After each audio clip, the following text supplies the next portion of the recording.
Assalamualaikum warahmatullahi wabarakatuh. Selamat datang di Laboratorium Anatomi FKUNS Surakarta. Bersama saya, Nafa Unisa, Asisten Laboratorium Anatomi FKUNS Angkatan 2019. Kali ini kita akan belajar bersama mengenai Tractus respiratorius, khususnya larynx. Nah, teman-teman jangan lupa bahwa laring ini merupakan lanjutan dari saluran sebelumnya, yaitu nasus dan faring. Laring merupakan saluran pernafasan yang secara struktural merupakan saluran respiratorius bagian atas dan secara fungsional merupakan zona konduksi yang fungsinya untuk menghantarkan udara ke pulmu. Nah, selain sebagai saluran pernafasan, laring memiliki fungsi lain, yaitu sebagai organ fonasi atau sebuah instrumen yang menghasilkan suara. Selain itu, laring juga berfungsi sebagai sphincter. Fungsi ini secara spesifik diperankan oleh cartilago epiglotis untuk menghalau makanan masuk ke dalam saluran pernafasan. Nah, laring merupakan struktur yang sangat mobile, dapat digerakkan ke atas, ke bawah, ke depan, dan juga ke belakang oleh aktivitas muskuli ekstrinsiknya. Saat menelan, pergerakan laring ke atas dan ke depan menyebabkan menutupnya aditus laringis atau pintu masuk dari laring dan membukanya esofagus sehingga makanan dapat masuk ke dalam esofagus tanpa masuk ke saluran respiratorius. Nah, saat istirahat, laring terletak setinggi skeletopis vertebra Nah, saat istirahat, laring terletak setinggi skeletopis vertebra cervicalis 3 sampai vertebra cervicalis 6. Selanjutnya, untuk struktur larynx terdiri dari 3 tulang rawan besar yang tidak berpasangan, yaitu tulang rawan cricoidea, thyroidea, dan epiglotis.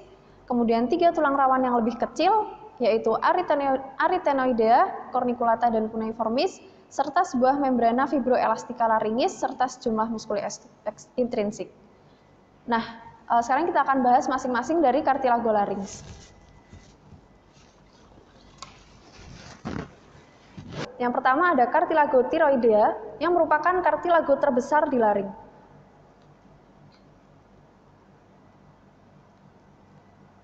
Cartilago ini terdiri dari lamina dexter dan sinister yang bertemu di bagian medial yang membentuk suatu penonjolan bernama prominensia laringea atau Adam's apple. Nah, Adam's apple ini kita ketahui sebagai jakun. Yang ini, di mana pada laki-laki sudut antara dua lamina ini lebih tajam, sekitar 90 derajat daripada perempuan sekitar 120 derajat. Kemudian terdapat incisura thyroidea superior tepat di superior dari prominensia laringea, serta incisura thyroidea inferior tepat di bawah prominensia laringea. Nah, pada posterior cartilago thyroidea memanjang membentuk cornu superius dan juga cornu inferius. Nah, bagian medial dari cornu inferius memiliki facies articularis untuk bersendi dengan cartilago cricoidea. Yang kedua adalah cartilago cricoidea. Cartilago cricoidea merupakan cartilago hialin yang mempunyai daerah luas di bagian belakang dan membentuk cekungan kecil di bagian depan yang membentuk sudut. Cartilago cricoidea letaknya ada di inferior dari cartilago thyroid. Yang ketiga adalah cartilago epiglotis yang bentuknya seperti ujung sendok atau helaian daun. Ini.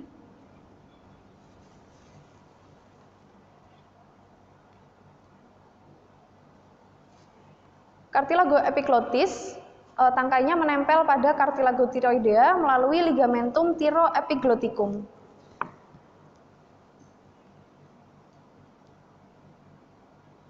Pada bagian pinggirnya menempel pada cartilago arytenoidea dihubungkan dengan plica ariepiglotica. Nah, seperti tadi sudah disebutkan, fungsi cartilago epiglotis ini adalah sebagai katup untuk menghalau masuknya makanan ke dalam saluran pernafasan. Yang selanjutnya adalah cartilago arytenoidea. Cartilago arytenoidea merupakan cartilago berbentuk piramid yang berpasangan dan memiliki basis dan juga apex. Basis cartilaginis arytenoidea menempel pada supralateral dari lamina cricoidea dan dihubungkan oleh ligamentum cricoarytenoidea. dan apexnya bersendi dengan cartilago lainnya, yaitu cartilago corniculata. Nah, cartilago corniculata ini juga terdapat sepasang, merupakan fibrocartilago elastis yang bentuknya kerucut dan bersendi dengan apex dari cartilago arytenoidea. Nah, yang terakhir adalah cartilago cuneiforme yang merupakan sepasang cartilago berukuran kecil, memanjang, terletak masing-masing di plica ariepiglottica anterosuperior dari cartilago corniculata yang akan terlihat apabila mukosa telah diangkat. Nah, selanjutnya kita akan bahas mengenai kavitas laringis atau ruangan yang berada dalam laring. Nah, kavitas laringis membentang dari aditus laringis atau pintu masuk dari laring sampai setinggi tepi bawah cartilago cricoidea yang nantinya selanjutnya akan beralih menjadi lumen trachea. Nah, aditus laringis atau pintu masuk laring ini batas anteriornya adalah epiglotis. Kemudian di posterior terdapat apex cartilago arytenoidea dan juga cartilago corniculata, sedangkan batas lateralnya adalah plica ariepiglottica. Selanjutnya ada bagian-bagian penting dari kavitas laringis. Yang pertama ada plica vestibularis atau pita suara palsu. Plica ini merupakan lipatan membran mukosa yang meliputi ligamentum vestibular. Plica vestibularis membentang antara cartilago thyroidea dan cartilago arytenoidea. Yang kedua adalah rima vestibuli, rima vestibuli merupakan celah antara plica vestibularis dexter et sinister. Nah, selanjutnya ada plica vocalis atau pita suara asli. Plica vocalis melingkupi ligamentum vocale yang di sebelah lateralnya terdapat musculus vocalis. Kemudian ada rima glottidis yang merupakan celah antara plica vocalis dexter et sinister. Selanjutnya ada ventriculus laringis yang terletak di antara plica vestibularis dengan plica vocalis.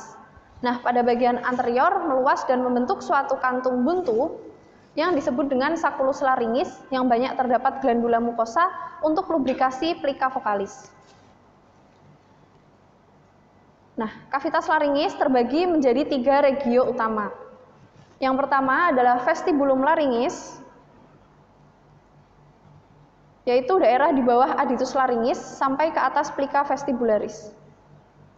Kemudian ada bagian tengah yang terletak di antara plica vestibularis dan plica vocalis. Yang tiga adalah kavitas infraglottica, yaitu ruang paling inferior dan di antara plica vocalis. Nah, berkaitan dengan fungsi respirasinya, selama respirasi tenang, aditus laringis, rima vestibuli, dan rima glottidis akan terbuka, dan cartilago arytenoidea akan abduksi. Sedangkan saat fonasi, cartilago arytenoidea dan plica vocalis teradduksi dan udara didorong melalui rima glottidis yang tertutup. Gerakan ini menyebabkan plica vocalis bergetar yang kemudian dimodifikasi oleh saluran nafas atas dan juga cavum oris. Nah, selanjutnya kita akan pelajari vaskularisasi dan inervasi dari laring. Yang pertama ada vaskularisasinya. Laring divaskularisasi oleh arteri laringeal superior. Laring divaskularisasi oleh arteri laringeal superior yang merupakan cabang dari arteri tiroidea superior, cabang dari arteri karotis eksterna. Nah, arteri ini sebagian akan memvaskularisasi sebagian besar dari laring dari epiglotis turun hingga daerah setinggi plica vocalis. Yang kedua ada arteri laringeal inferior yang merupakan cabang dari arteri tiroidea inferior, cabang dari arteri subclavia. Arteri ini akan memvaskularisasi di daerah sekitar krikotiroid, membran, dan muskulus di aspek inferior laring. Yang terakhir ada arteri krikotiroidea yang merupakan cabang dari arteri tiroidea superior yang memvaskularisasi daerah sternohyoid. Nah, kemudian untuk venanya akan mengalir ke vena laringeal superior, kemudian ke vena tiroidea superior dan vena jugularis interna, dan ada vena laringeal inferior yang akan mengalir ke vena tiroidea inferior dan ke vena brachiocephalica sinistra.